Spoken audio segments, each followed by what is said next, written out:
They came for Earth's minerals, our water, our silence. They called us primitive, easy prey. They didn't ask. They just started drilling. But Earth didn't panic. It didn't beg. It opened the vaults. Protocols buried for centuries. Strategies written in blood. And when the Empire realized what had awakened, it was already too late. Because Earth wasn't fighting for survival. It was delivering judgment. They spotted Earth by accident. A deep-range survey ship from the Zelavari Empire passed through the Sol system. Routine mapping, low priority. What it reported back made the Emperor sit up. A resource-rich planet. Fresh water. Dense forests. Deep mineral veins. Rare elemental combinations. Carbon-compatible atmosphere. And most importantly, no interstellar military presence. The Empire called Earth a soft extraction target, a fringe world, an uncivilized green marble full of pre-FTL locals who'd barely colonized their own moon. They didn't see a species. They saw a resource node. The decision to invade wasn't debated. There were no demands, no diplomatic probes, no warnings, only orders. Strip the surface, subdue the population, eliminate infrastructure. Priority, resource acquisition. Collateral damage acceptable. Fleet Commander Rensick brought 5 Harvest-class carriers, a legion of drone strippers, and over 20,000 Empire soldiers. Enough to pacify most worlds in hours. They arrived in high orbit, masked by jamming fog and stealth fields. Ground teams began deploying over forests, oceans, and remote plateaus. Still no resistance, just like the scans promised. They didn't realize what Earth was doing. Earth was watching. The first planetary broadcast came 17 minutes after the first mining drill touched Amazonian soil. To the Zelavari Empire, this is Earth. You have violated sovereign territory. This is your only warning. Cease operations. Leave orbit. Now. The Empire's response was laughter. The broadcast was archived under civilian panic attempt. No reply sent. 3 more drill sites were established. One over an Australian uranium basin. Another under the Rockies. The last one over a Midwestern farming grid. Then the screaming started. The drone operators aboard the carrier Zendrix began reporting strange failures. Automated mining arms stopped responding. Feed loops returned static. Ground forces were sent to investigate. Nothing came back. From orbit, everything looked normal. But every drone team vanished. No debris, no signals, no signs of conflict. Just sudden, absolute silence. One ship captain joked, maybe they fell into a hole. Until the hole answered. A signal burst out of Earth's atmosphere, cracking through jamming barriers and shielding, punching straight into the Empire's high command stream. It contained no images, just coordinates, and a phrase, "We warned you." Then the orbital carrier Zendrix, one of the largest in the Zelavari fleet, detonated from within. No weapons fired, no ships nearby. It simply tore itself apart. Panic spread across the Empire's fleet. They switched to combat protocols. Anti-spacecraft grids activated. Dropships halted. Escort frigates repositioned. But Earth didn't fire a single shot, because Earth didn't need to. The Zelavari fleet's own system started failing. Navigation scrambled, gravity generators destabilized, AI systems looped. Backup cores corrupted. Some ships rotated slowly and collided with others. Within the hour, 2 more vessels were lost. And that's when the Empire realized. Earth was not behind. Earth had been waiting. Fleet Commander Rensick survived the first wave. He stood inside the flagship Elethon, pacing. This world should have burned. Why hasn't it? Who's interfering? His science officer stammered. No known race has this capability. Their planetary tech is outdated. They shouldn't be able to touch us. Rensick snarled. They haven't touched us. They've dissected us. He gave the order to regroup the fleet and aim all orbital weapons at Earth's largest cities. If they want to fight, let's break them. But the weapons didn't fire. Not a single cannon responded. Instead, the Elethon's entire tactical screen went black, replaced by a single line of Terran code. Let us show you what we've been saving.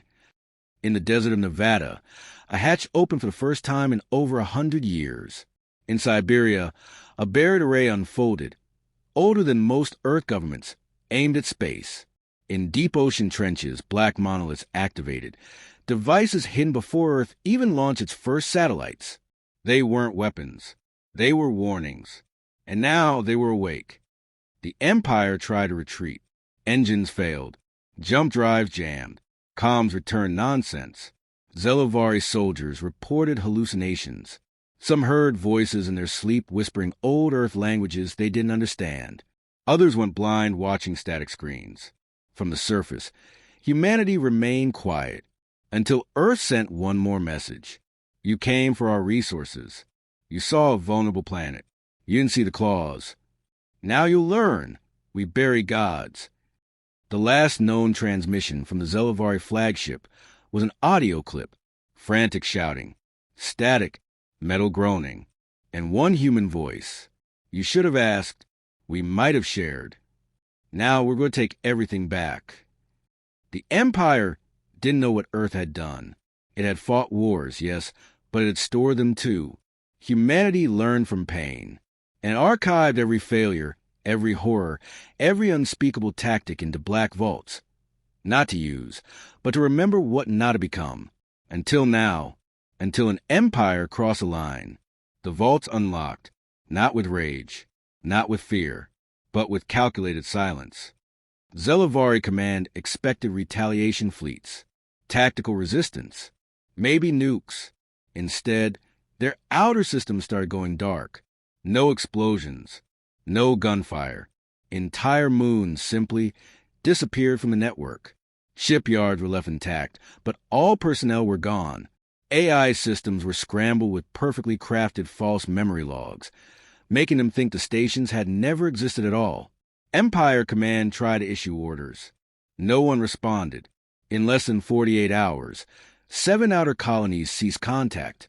The Empire didn't know it yet, but Earth wasn't fighting back with weapons. Earth was fighting with strategy. Inside a hidden Terran node, once called Silhouette Protocol, human tacticians activated retaliation programs written during the Martian genocide simulations. Protocols that had never been run in actual war. Until now, they didn't send fleets. They sent people. 3-person cells.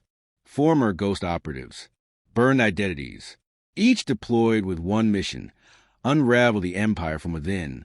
One cell landed on a communications moon and spliced a recursive virus into the core subspace matrix, crippling Empire-wide communications for 8 sectors. Another planet falsified orders into the Empire's high fleet, forcing them to fire on their own patrols before the override could be detected. And a third, codenamed Ashlight, simply walked into a Zelavari science colony. 2 days later, the colony detonated. Ashlight walked out alone. Panic swept across the Empire. Civil unrest on Nura. 6. Food shortages on Telrin. Slave races rising in protest. The Emperor demanded retribution, but his war council sat in stunned silence. We don't know where they are. We don't know how they're doing this. And finally, from a whispering intelligence officer, we don't know how long they've been here. Then the nightmares began, not metaphorical ones, real ones. Entire command crews reported identical dreams. Earth-like terrain, trenches, screaming, fire.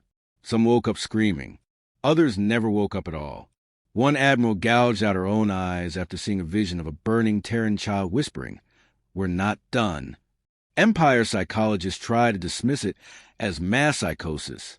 Then a Terran beacon emerged, broadcasting not over radio, but through gravitational pulse. It said one thing: this is only phase 1. You took our resources. Now we take your foundation. And they did. Economic centers crashed. Black market trading hubs, long protected by the Empire, were hijacked. Currency matrices were drained, rerouted, and exposed to every rival species. One message was attached to every transaction leak. You wanted minerals. You forgot about memory. The Zelavari leadership began collapsing in on itself. Officers turned on each other. Planetary governors broke rank. Core worlds initiated martial law not from fear of Earth, but from fear of their own people. And then Earth made the first direct strike. No fleet, no fanfare, just a single object, a ship, ancient Terran construction, rusted, scorched, barely holding together. It crash-landed on the Empire's Capel moon, carving a trench 5 kilometers long. Inside, one dead human. Male, mid-60s. Burned, unarmed, but clutching something.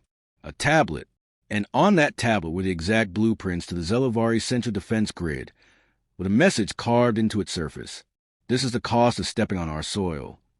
The Empire realized then, Earth had never been weak. Earth had simply been holding back. In their desperation, the Empire launched Operation Oblivion, a plan to glass Earth's surface. Planetary consequence be damned. The moment the first superweapon charged up in orbit, it vanished, not destroyed, erased. Sensors reported nothing. Log files corrupted. Fleet captains disappeared in real time. 1 second barking orders, the next, gone. Earth didn't jam their weapons. It erased the man behind them. The Empire's final mistake? It tried to send a negotiator. A Zeltari hybrid. Trained in empathy, compromise, diplomacy. They dropped him on Earth's surface, near the burned ruins of an old field post. He waited for days. Then they found him, still alive, naked, covered in words etched into his skin by Blade. Not in hatred. In names. The names of every child killed in the first wave. The names of every human resource worker burned alive. And one sentence carved across his back.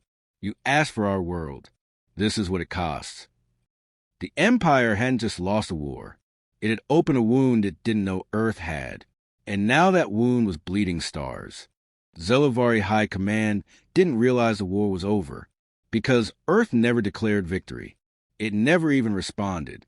It just kept taking things away. No fleets, no invasions, no open combat, just systems vanishing, one at a time. Trade hubs turned to dust. Entire communication networks became gibberish overnight. Diplomatic allies vanished from maps, broadcasting only a single phrase in ancient Terran Latin, Six Imperatoranies, thus always the tyrants. The Empire tried to retaliate again, calling every loyal system to regroup. Only 2 answered. Both were silent within a week. And Earth never claimed responsibility, because Earth didn't care about credit. It only cared about consequences. The Imperial Senate gathered for the last time on Virus. 1. Of 312 seats, only 89 remained occupied. Generals argued. Economists panicked. Priests wept. Someone asked, "Where is Earth?" The question hung in the air. No coordinates. No tactical map. Because Earth hadn't moved. The Empire had. Earth stayed silent while the galaxy turned toward it. And now they couldn't look away. One Zelavari governor attempted escape. He stole a deep-range scout and fled to the edge of known space. Left every signal behind. Changed his species identity markers. Burned his Empire uniform. 3 months later, the ship was found drifting outside an abandoned mining ring. One message was etched into the hull. You can't escape gravity or guilt. The Empire's last standing AI core began glitching. Not from code, but from confusion. Species, human, it repeated. Classification, unstable. Tactical range, undefined. Memory resilience, immeasurable. It paused. Result, not war. Result, judgment. Then the final blow came. Not an attack. A leak. Every imperial atrocity. Every hushed genocide. Every resource purge. Every sterilization order. Broadcast across every open channel. In every known galactic dialect. Millions of Dominion worlds watched their own governments fall apart in real time. They saw the lies. They saw the truth. And standing in the background of dozens of leaked files? Humans. Not soldiers. Not assassins. Observers. Eyes like ghosts. Watching. Waiting. On the Empire's throne world, Emperor Selvek tried to rally the last fleet. 15 ships. Once, they ruled 10,000. Now 15. They launched in desperation toward Earth, intent on final retaliation. Halfway there, they received a file from an anonymous Terran relay. It contained every battle plan they'd ever written, every tactic, every strategy, every secret, and a recording. You thought we were defending our world. We weren't. We were defending the right to be left alone. You broke that. Now, there's nothing left for you to take, except your place in history. When those final 15 ships reached Earth's orbit, nothing happened. No weapons fired. No defenses activated. Just silence. They approached cautiously. Then their navigational systems flipped. Stars vanished. Earth was no longer below them. Just space. Empty. Alone. They had arrived. But the planet was gone. Only a single phrase remained, hovering in their cockpit displays. We never needed your stars. You needed our mercy. The Zelavari Empire no longer exists in any galactic database. Its worlds renamed. Its culture erased. Its crimes remembered only by the ones who survived it. Earth did not take credit. Earth did not raise flags. Earth went quiet again.